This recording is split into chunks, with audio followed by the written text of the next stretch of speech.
Dari semua yang hadir ini, sebagian besar tidak percaya. Ada yang jawab mungkin intinya saja, mungkin yang dibaca tengahnya saja, atau mungkin yang dibaca judulnya saja. Mungkin, pokoknya tidak mungkin lah. Jarang yang percaya, itu jarang. Hampir tidak ada. Semua mesti tidak percaya, tidak mungkin. Kalau bisa gimana? Kalau bisa gimana? Luar biasa, baru percaya. Iya, baiklah. Ya, baik. Silakan. 1, 2, 3. Ya, ini sekarang sudah percaya mungkin 70%. Tadi percaya 10%, sekarang sudah 70%. Nanti kalau sudah tanya 100%.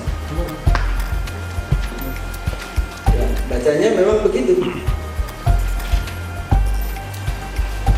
Ini di samping bisa baca, ini ada 10 keuntungan. Yang pertama, membaca bisa cepat. Yang kedua, bisa konsentrasi, tinggi konsentrasinya. Jadi biar rame saya pernah ngajar di kafe. Nah, di kafe yang ramai itu musiknya tetap bisa baca. Jadi nanti yang dilatih ini bisa fokus. Biar di sekolah, di kelas ramai bisa, tetap bisa. Yang ketiga, keuntungannya lagi adalah anti lupa. Yang biasanya pikun, nah, bapak-bapak, ibu-ibu yang lupaan juga bisa terbantu.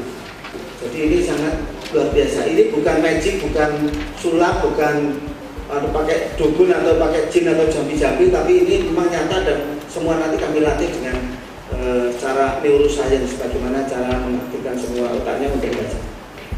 Kemudian keuntungan yang keempat, anak-anak ini bisa kecerdasannya meningkat. Ya, tidak mungkin habis baca buku langsung bisa menceritakan, tidak mungkin kalau tidak cerdas. Gitu.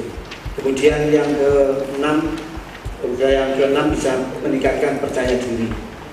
Yang ketujuh bisa mempunyai kemampuan untuk mengungkapkan ide-ide yang ada di pikirannya. Dan masih banyak lagi keuntungan yang bisa didapat dengan cara membaca cepat.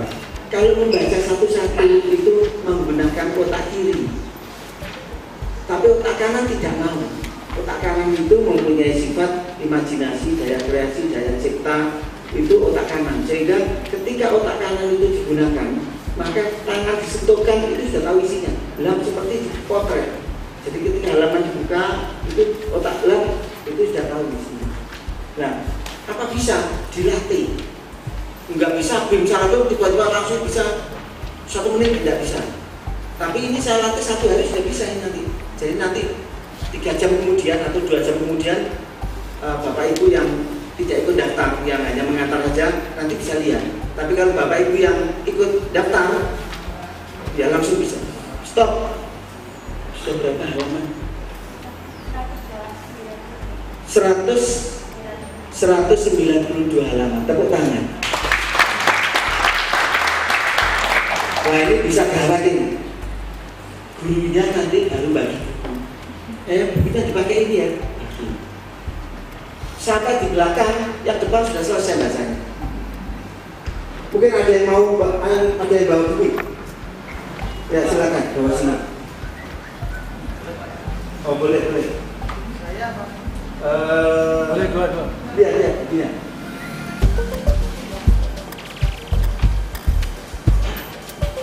Ya, silakan baca.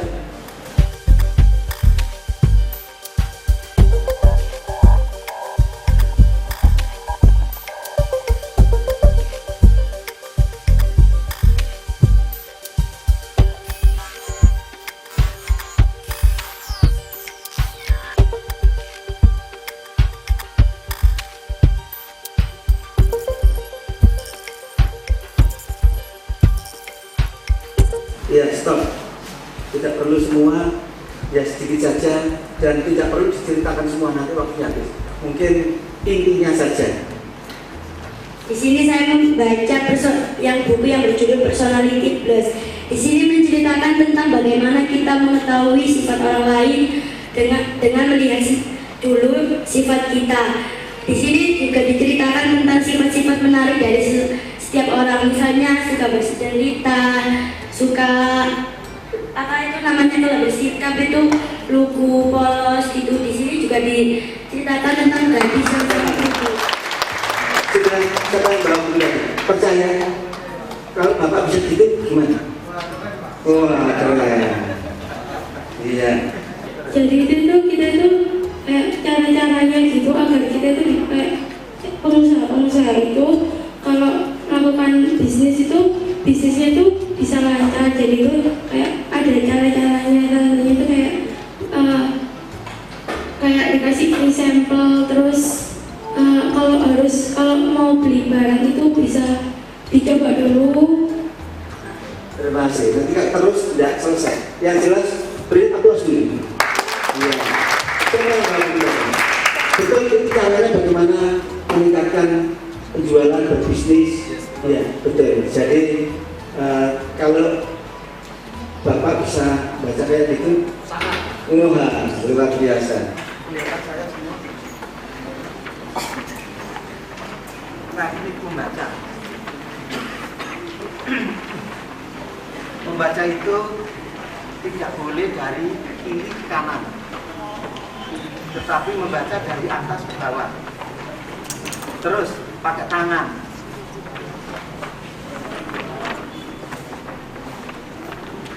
Jadi misalnya baca itu tidak boleh dari kiri ke kanan, tidak boleh. Seperti biasa itu kan baca biasa, tidak boleh. Tidak lupakan baca dari kiri ke kanan, pakai tangan. Baca itu dari atas ke bawah, ya, pakai tangan. Kemudian mata tidak perlu, pandangan mata itu ya di halaman itu tidak perlu gini, tidak perlu. Jadi tidak perlu karena mata itu sekali lihat itu pojok kiri, kanan, bawah semua terlihat.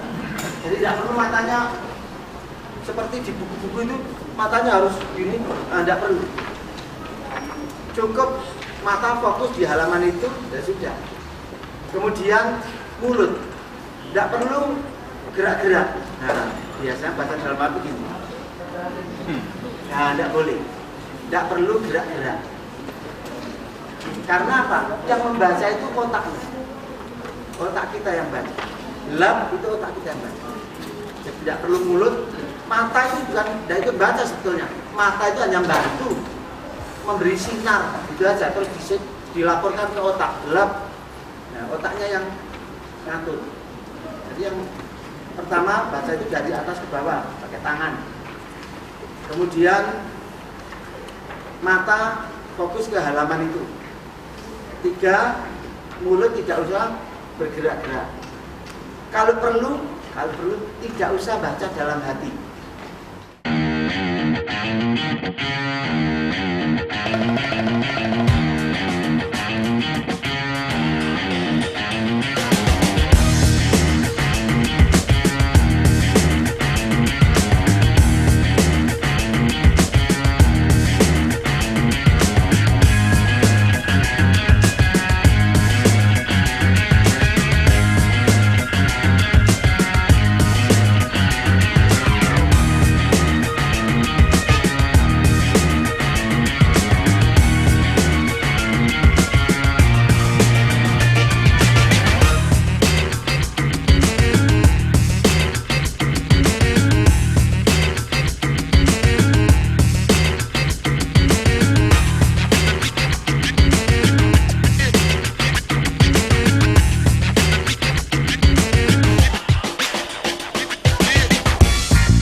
sudah diulangi 4 kali, baru level 2. Level 2 juga gitu, diulangi sampai 4 kali.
Cahaya di Eropa, 99 cahaya di langit Eropa, dan dibaca sekarang sudah lebih dari 100 halaman.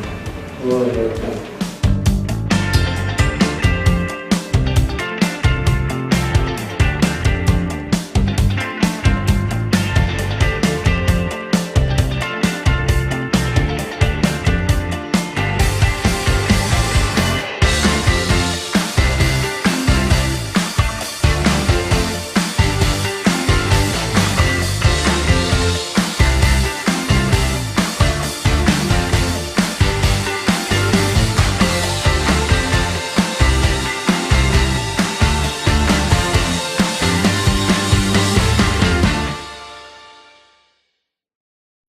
Buku ini berjudul Artemis Fowl, The Eternity Clock.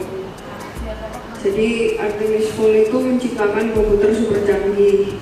Itu teknologinya dipinjam dari para beli. Habis itu Artemis Fowl ini memamerkan komputernya ini kepada pengusaha Amerika yang licik. Akhirnya komputernya ini diambil sama pengusaha itu, habis itu ditaruh di tempat keamanan yang sangat super aman gitu. Terus satu-satunya cara untuk mengambil kembali komputer ini itu perinya yang hanya bisa mengambil. Tetapi ada syaratnya, yaitu Artemis harus melupakan segala ingatan tentang kaum peri. Tepuk tangan dong. Iya. Memang bedanya kalau anak SD itu bacanya sangat cepat. Jadi ini tadi 30 menit sudah 2 buku. Nah, tapi untuk bercerita yang SMP lebih hebat. Ribet. Isinya seorang pengusaha toko roti bernama Karyagati yang biasa dipanggil Hati. Dia punya teman namanya Muara. Nah, si Muara ini ingin mau nikah, jadi minta tolong sama Hati mau buat bikinkan gaun dress. Si Muara itu fans ya sama Gianna Bonatti, desainer dari Italia. Terus si Gati ini nurutin apa katanya Muara, tapi saat ditali Muaranya sudah meninggal karena kena kanker tulang tangkap. Si Gati ini bertemu sama adiknya Diana Bahati, namanya Luka. Si Luka ini juga bisa Indonesia, jadi Luka kalau sama Gati itu boleh bahasa Indonesia. Terus Gati jadi bisa ketemu sama Diana Bahati. Iya, luar biasa. Kalau diteruskan bisa cerita berjam-jam ya. Ternyata ya bisa baca dengan sangat cepat. Satu buku itu berapa menit kalau bisa? 40 menit, ya tidak apa-apa. Ini baru hari pertama baca satu buku 40 menit ya. Lama-lama satu buku 30 menit, lama-lama 20 menit, lama-lama 10 menit, lama-lama 5 menit. Iya. Saya ikut BBL karena memang kemauan untuk membaca. Saya dari dulu malas membaca, hanya mendengarkan. Selama saya sekolah sampai bekerja, saya hanya mendengarkan, jadi malas membaca. Alhamdulillah sekarang dengan pelajaran ini udah ada kemauan. Jadi ini untuk bagi siapa yang punya anak tidak suka baca, tidak suka belajar, ya ini caranya, solusinya. Yang saya baca adalah 30 testimoni pengamal tahajud, termasuk Dahlan Iskan yang divonis dokter umurnya hanya tinggal 6 bulan dan harus transplantasi hati untuk menyelamatkan hidupnya. Tapi karena keraguan sehingga semua itu tidak dilaksanakan. Hanya kebetulan mempunyai istri yang sangat istiqomah yang mengerjakan tahajud setiap malam, mendoakan suaminya supaya terlepas dari penderita sakit. Sehingga Dahlan Iskan pun hanya